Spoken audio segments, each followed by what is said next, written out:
Everything from smoking off your diffuse to how to hide the sound of that diffuse, I'm going to cover in this Ultimate Ninja Diffusing Guide. What is going on, guys? I'm Zeus and you're watching the Zeus Experience. This is a place where I put my thousands of hours in experience in games like CSGO and Valorant to help you guys get better.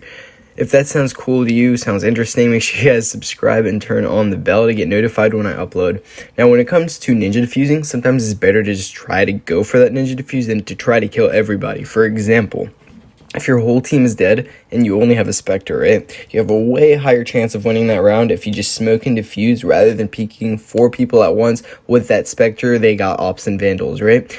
Now, I'm going to try to cover the different agents I've done testing for regarding ninja diffusing and give my experience with each one. That being said, I've done testing with different agents and just, seeing which agents are the best when it comes to ninja diffusing and how to use your abilities to ninja diffuse. Also, an important thing to note is when you are going for a ninja diffuse, this is going to be key with all agents. You want to stand at an off angle, right? So you don't just stand directly on the bomb. This is because when you are standing directly on the bomb, people will peek and shoot at the center of where they planted, expecting you to be there. They have a ping on the map, and they have like an actual thing they can see, like a little triangular, circular thing on the floor.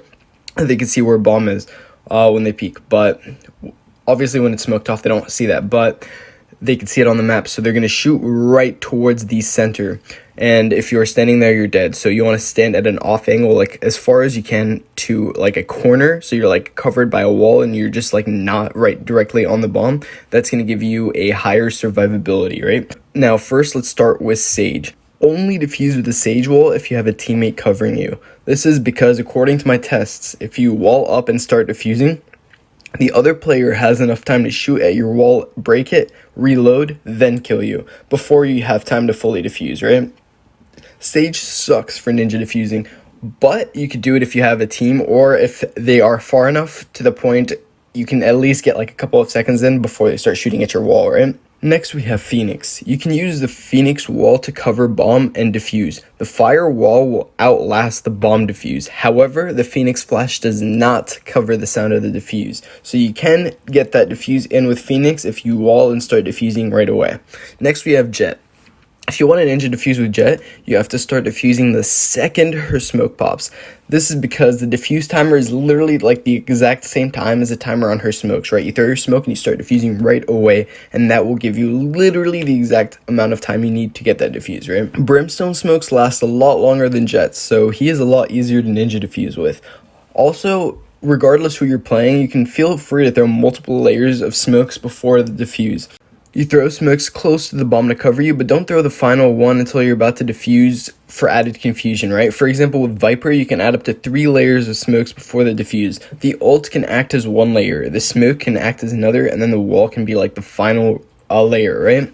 Now, Reyna's flashes, for example, do not outlive the bomb, not even to the halfway mark, obviously. It seems like it would be way longer, but, that's how it is. Now, my favorite is Omen. Omen can toss a smoke to cut off a sight line where the enemy is as the first layer of protection. Then a second layer of protection can be a smoke directly on the bomb.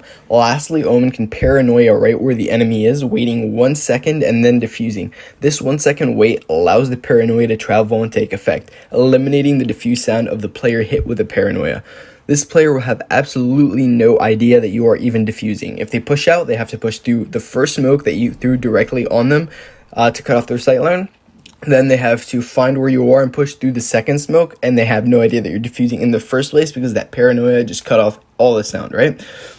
Omen is like the king of ninja diffusing. If you want coaching from me, the link is in the description below. I hope this helped you guys out. Please drop a like if it did. Help me get to 20 likes and leave a comment on who you got your first ninja diffuse with. Also, 20 likes, that would mean a lot. I know my channel isn't huge, but each like helps. So much love and peace out, guys.